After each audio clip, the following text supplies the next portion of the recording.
تحية لكم مشاهدي الإخبارية السورية من هنا بالقرب من الحدود العراقية السورية، وتحديدا بالقرب من معبر التنف. هذه النقطة الأولى القريبة والتي هي على تماس مباشر مع المسلحي إرهابي تنظيم داعش، وأيضا طيران التحالف الذي يدعم هؤلاء المسلحين في هذه النقطة. هذه النقطة التي حاولت طيران التحالف ضربها فيما سبق خلال الأسبوعين الماضيين، ووجه مناشير ورمى عدد من المناشير التحذيرية للقوات للجيش العربي السوري للعودة إلى أكثر من 60 كيلومتر، لكن وحدات الجيش العربي السوري ما زالت صامدة هنا. سأحاول اللقاء مع عدد من القادة الميدانيين وأيضا جنود الجيش العربي السوري. تحية لك. اهلا وسهلا فيكم.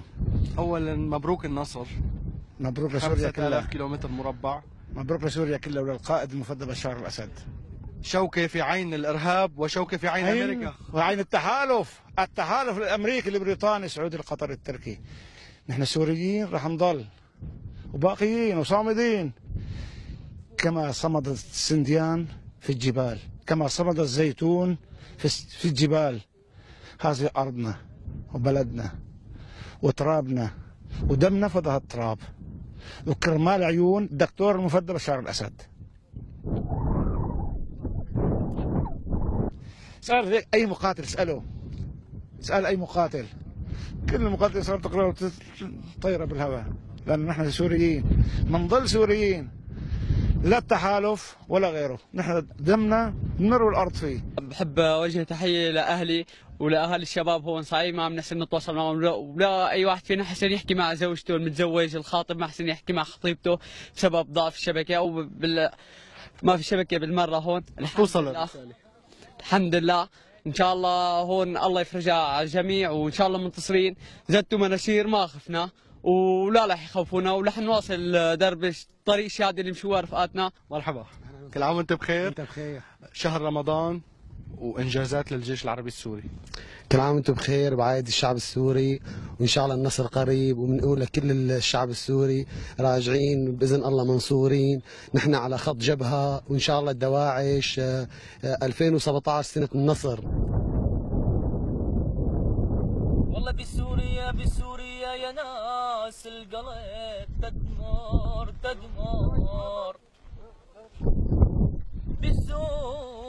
بسوريا يا ناس القلب تدمر، لكن طرت تعود تدمر.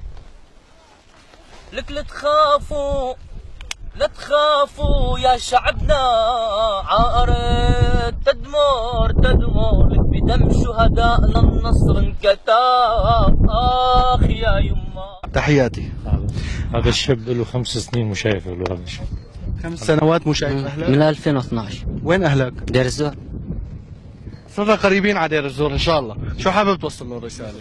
بقول بوصل لهم رسالة إن شاء الله الله يحميهم، وإن شاء الله النصر قريب. حابب سيادة العقيد التقي معك أيضا بيحكي عن طبيعة المعركة بشكل عام. يعني شايف عدد من الخيام هنا، النقطة قساوة الصحراء. كنت عم تقول لي انه كنتوا بمحور على الحدود اللبنانية السورية فيما سبق، صحيح. ثلج وبرد وانتقلتوا فجأة لهون. تأقلم، تقنيات التأقلم عند الجيش. تقنيات التأقلم، الجيش بطبيعته متأقلم مع كل الظروف، ويجب ان يكون متأقلم مع كل الظروف، لان عملنا بيتطلب انك بأي وقت من الاوقات بيتطلب العمل تكون فرضا تكون موجود هون او في مكان اخر، بدك تكون جاهز للامور هي.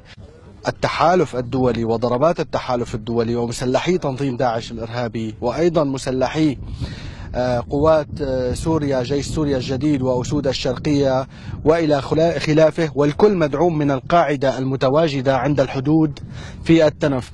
في هذه القاعدة الأمريكية عند الحدود السورية العراقية يدعم جميع الفصائل المتحاربة. بالأمس القريب كان هناك هجوم لتنظيم داعش الإرهابي من محور، وأيضا لمسلحي أسود الشرقية أو ما تسميهم أمريكا أيضا بالمعارضة المعتدلة. لكن يصمد رجال الجيش العربي السوري هنا بالقرب من الحدود العراقية السورية بوجه إرهابيي تنظيم داعش وأيضا المسلحين وطيران التحالف وضرباته ومناشيره أيضا. كنت معكم أنا ربيع ديبة، ومن خلف الكاميرا سيف نعانسة للإخبارية السورية من قرب الحدود العراقية السورية.